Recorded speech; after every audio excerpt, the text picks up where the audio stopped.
What's going on, guys? Solid Soul here. Long time no talk. Today I'm going to be giving you guys a basic breakdown on this Rezz character piece that I did, which includes my thought process and workflow and just an overall basis on what I was thinking when going through it. So without further ado, let's get into it. So before every piece that I work on, I always put together some form of reference or inspiration. This piece was actually inspired by the Nightmare on Rezz Street cover art that I did for her a while back. In that artwork, I created a version of her character that essentially encapsulated Freddy Krueger from A Nightmare on Elm Street. But this time I was thinking I want to take another stab at pushing it a bit more and focus more on just the character. So to do that, I actually used a mixture of Daz 3D, ZBrush, and Octane for Blender, and then I finalized everything with paintover in Photoshop. So what I was kind of thinking for this was I want it to be a bit more horror themed than the Nightmare on Rezz Street mix artwork. Whereas that's more of like an overall piece with an environment and everything. This was just to put more focus on the character. And I was thinking, okay, so what if I maybe added a bit more texture and destruction to her face? So there could have been like a skull or something. So I was kind of thinking I should probably use ZBrush for that. And then I really liked this image from Friday the 13th just because it's you've got Jason Voorhees here and he's silhouetted with just like a smoky background. And that was enough information for me to be like, okay, I think I know what I want to do. Let's just kind of get into it and go from there. Also, just a quick note, the primary software that I use to collect all my references and put them all in one place is something called PureRef. Some of you may have heard of it, some you haven't. But what's really cool about this software is it gives you the ability to essentially have one massive canvas that's pretty much infinite, and then you can copy and paste all of your images in there. And it's just been super helpful when working on any particular project that I'm using references or some form of inspiration. This software is free. So I will leave a link in the description below for you guys to go and grab that. All right, so now that we're in Daz 3D, this is the character that I used for the artwork. The way this software works is what you do is you have your collection of assets that you've purchased in the past over here in this directory, and you essentially pick a figure that you've purchased, and you load them in, and then they're going to show up in a T pose. And then it's up to you to pose the character however you want. And then you can add a wardrobe. So you go to wardrobe over here. And then you just got this collection of clothing. And since the Rezz character is generally wearing, at least for this artwork, I wanted her to be wearing her trademark suit with high top shoes. So that's kind of what I went for. And then I just did a basic pose. I think this is pretty similar to the pose that I did in the Nightmare on Rezz Street mix artwork. So it's just basic. I didn't want to overcomplicate it. She's got her hand out like this, and then I was thinking, okay, what if instead of it just being her hand here, what if I just used the Freddy Krueger glove? So that's kind of what I did. So I added that in post. The Daz library online is super limited in what you can buy. I think for artworks like this, or at least most artworks that I'm doing with Daz, I know going in that I'm going to be adding in assets or creating assets outside of Daz because Daz can only provide so much. I'm not a character artist, and I should probably get better at creating custom characters with something like ZBrush. But for now, this just serves its purpose. It's quick, it's easy. So that's what I did. So I knew going in that this character wasn't going to have hair in Daz. You can obviously add in hair. So if I go over to hair here, you can just see these are just like the hair assets that I've purchased in the past.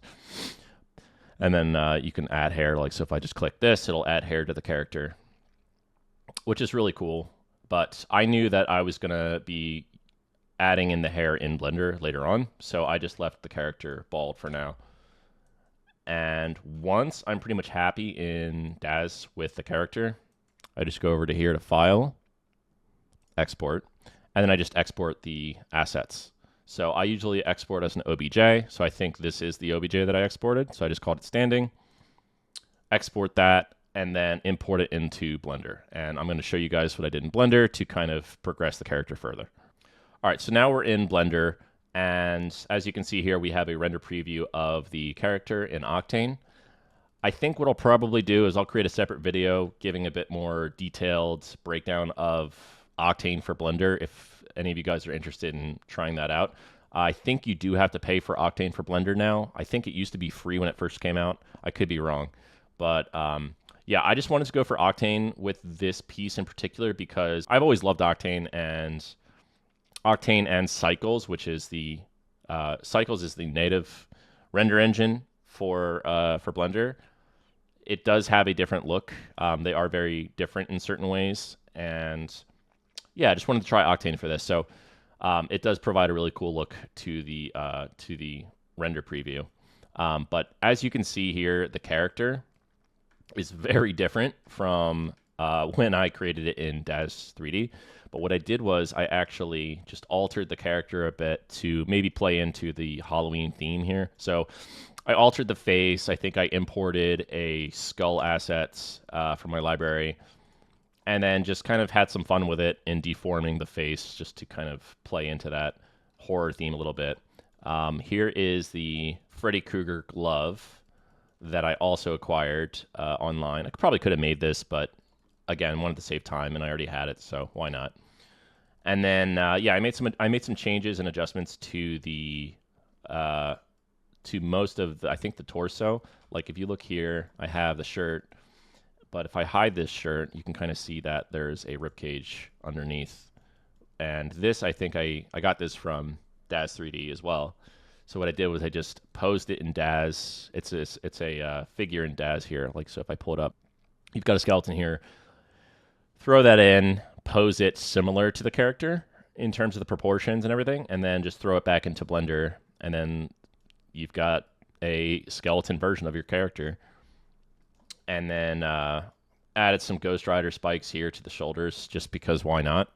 Yeah, I probably could have thought a bit more about, like, hey, maybe there's a pad underneath here, and then the skulls are or the spikes are attached. But again, wasn't thinking too hard about it.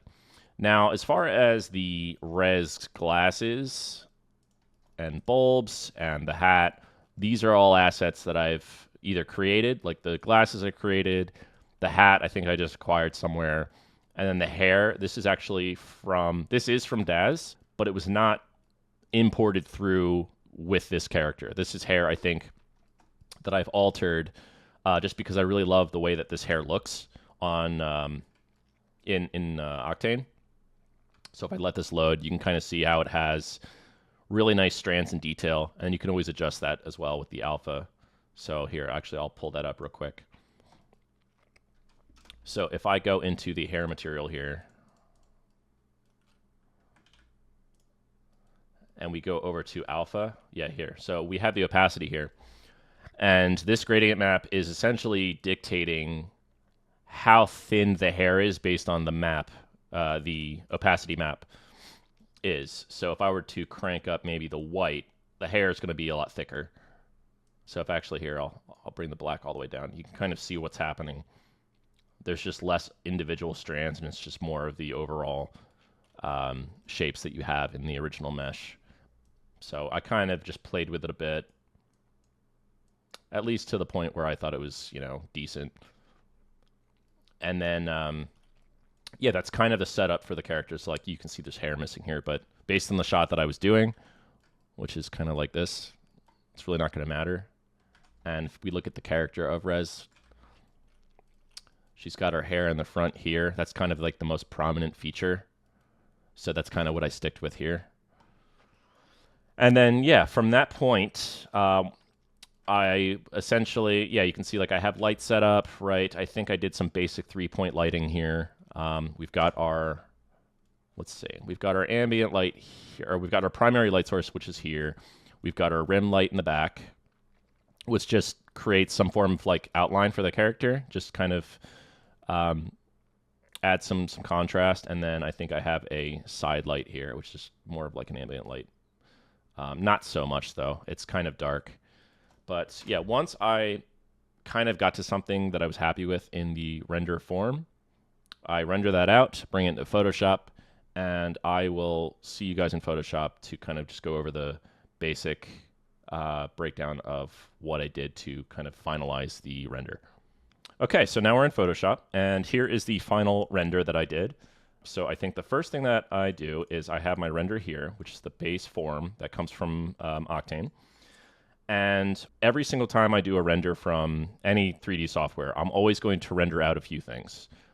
And if I go all the way up here, you can see I have what are called render passes, and this gives me more control over certain things in the render. So this render pass is called the Material ID pass, and what this does is it essentially separates all of the objects in the scene into different solid colors. So it gives me the ability to easily select certain pieces with ease.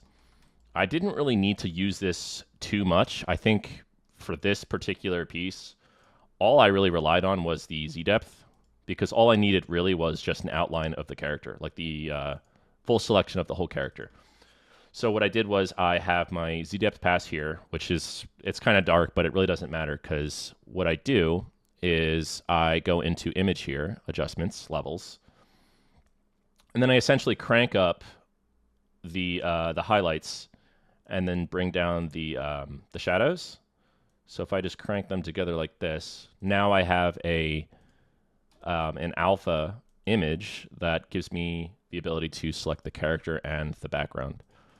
So I select the character, so I go to channels over here, click this little circular dotted line, and then there, I have my selection of the character,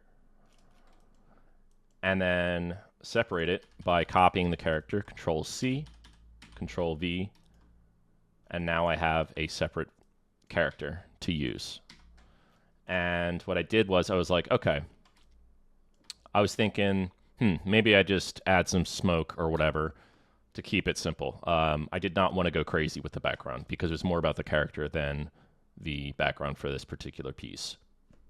Yeah, I could have added like spirals in the background, made it all crazy and trippy, which I'll be honest, I definitely messed with that.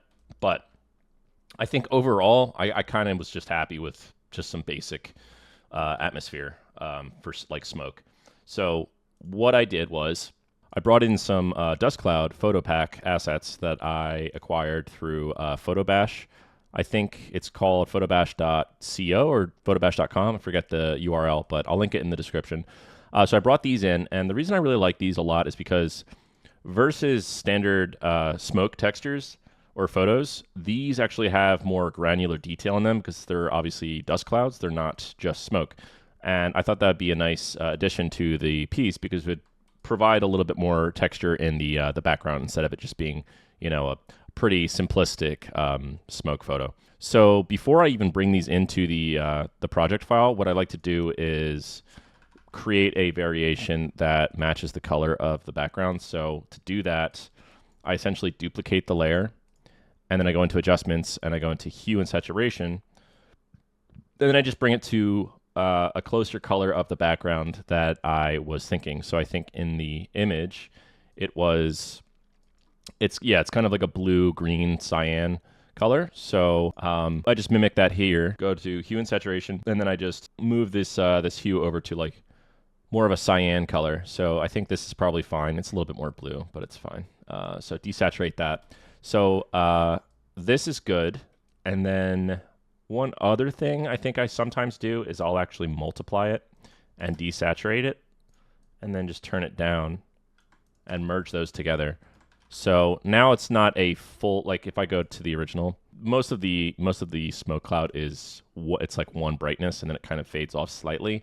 Whereas this is a bit darker and that's kind of what I want. So I bring that into the original, paste this in here, bring it behind the character, set it to screen.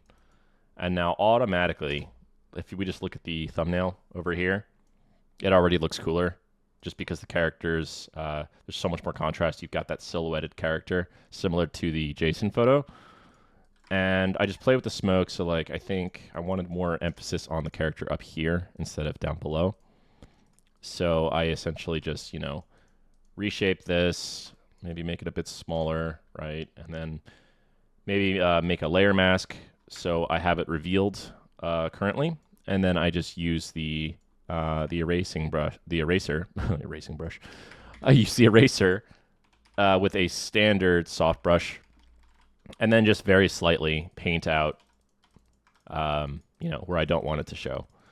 And it's kind of rinse and repeat for that process. So I just do that a whole bunch until I'm happy with it. And then once that's done, I have the original character here.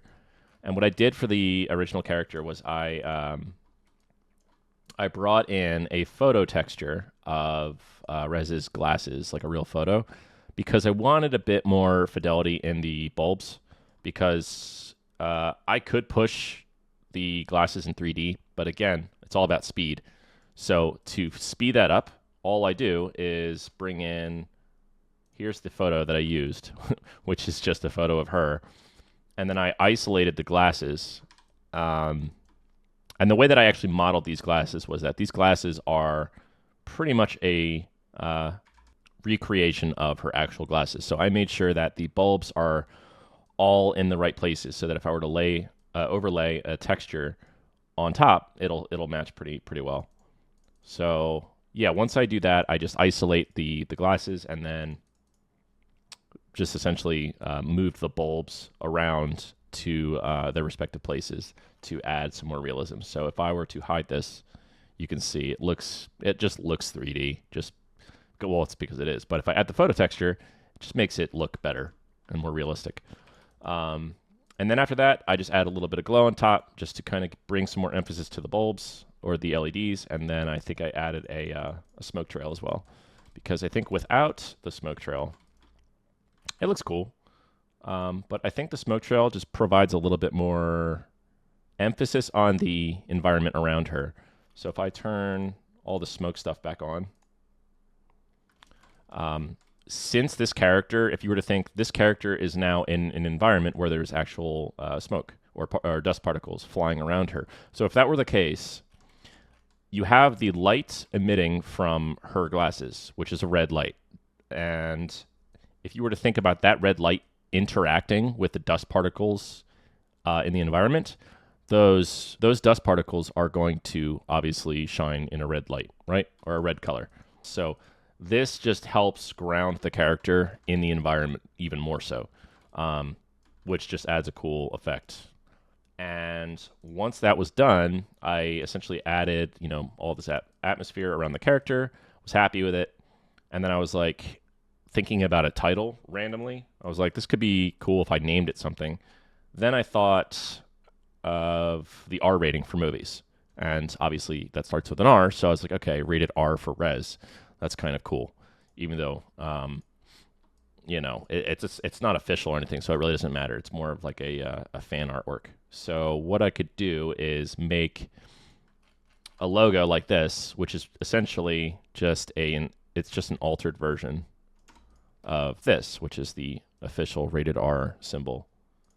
And I just made that. I typed in some custom text, and then put Rezz at the bottom, and then just made a little logo and put it in the bottom corner just to add a little bit more flair to the image. And yeah, that's pretty much it. If you guys want more detailed breakdowns of like actual full step-by-step process, how I do each thing, let me know in the comments below. I'd be happy to do so. But for this, I wanted to keep it a bit more quick. I didn't want to go too far into detail, but I wanted to just overall give you guys that breakdown. So let me know what you guys are thinking in the comments. And until next time, I will talk to you guys later. Take care.